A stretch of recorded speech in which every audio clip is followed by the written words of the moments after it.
Chapter 1.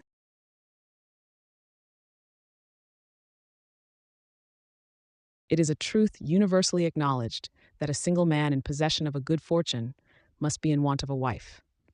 However, little known the feelings or views of such a man may be on his first entering a neighborhood, this truth is so well fixed in the minds of the surrounding families that he is considered as the rightful property of some one or other of their daughters.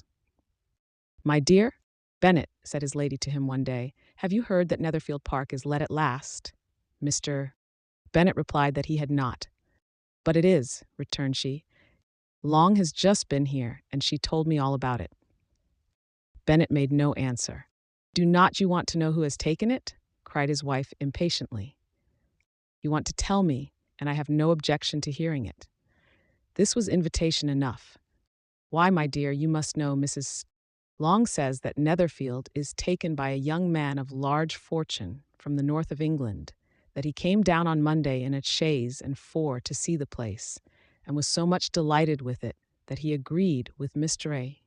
Morris immediately, that he is to take possession before Michaelmas, and some of his servants are to be in the house by the end of next week. What is his name? Bingley. Is he married or single?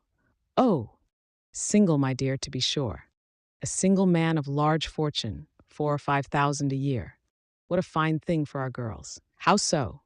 How can it affect them? "My dear Mr. Bennet," replied his wife, "how can you be so tiresome? You must know that I am thinking of his marrying one of them."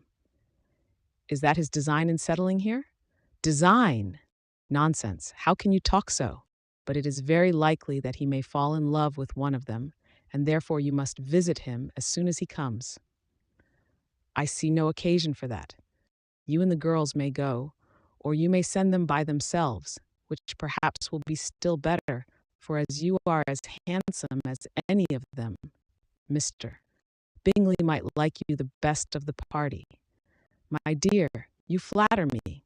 I certainly have had my share of beauty, but I do not pretend to be anything extraordinary now. When a woman has 5 grown-up daughters, she ought to give over thinking of her own beauty. In such cases, a woman has not often much beauty to think of. 1. But, my dear, you must indeed go and see Mr. Bingley when he comes into the neighborhood. It is more than I engage for, I assure you. But consider your daughters. Only think what an establishment it would be for one of them. Sir William and Lady Lucas are determined to go, merely on that account, for in general you know they visit no newcomers. Indeed, you must go, for it will be impossible for us to visit him if you do not. You are over-scrupulous, surely. I dare say Bingley will be very glad to see you, and I will send a few lines by you to assure him of my hearty consent to his marrying whichever he chooses of the girls, though I must throw in a good word for my little Lizzie. I desire you will do no such thing. Lizzie is not a bit better than the others, and I am sure she is not half so handsome as Jane, nor half so good-humored as Lydia. But you are always giving her the preference." "They have none of them much to recommend them," replied he. "They are all silly and ignorant like other girls, but Lizzie has something more of quickness than her sisters. Mr.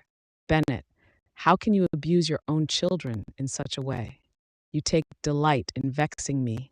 You have no compassion on my poor nerves. You mistake me, my dear. I have a high respect for your nerves. They are my old friends. I have heard you mention them with consideration these 20 years at least. Ah! You do not know what I suffer. But I hope you will get over it, and live to see many young men of 4,000 a year come into the neighborhood. It will be no use to us if 20 such should come, since you will not visit them.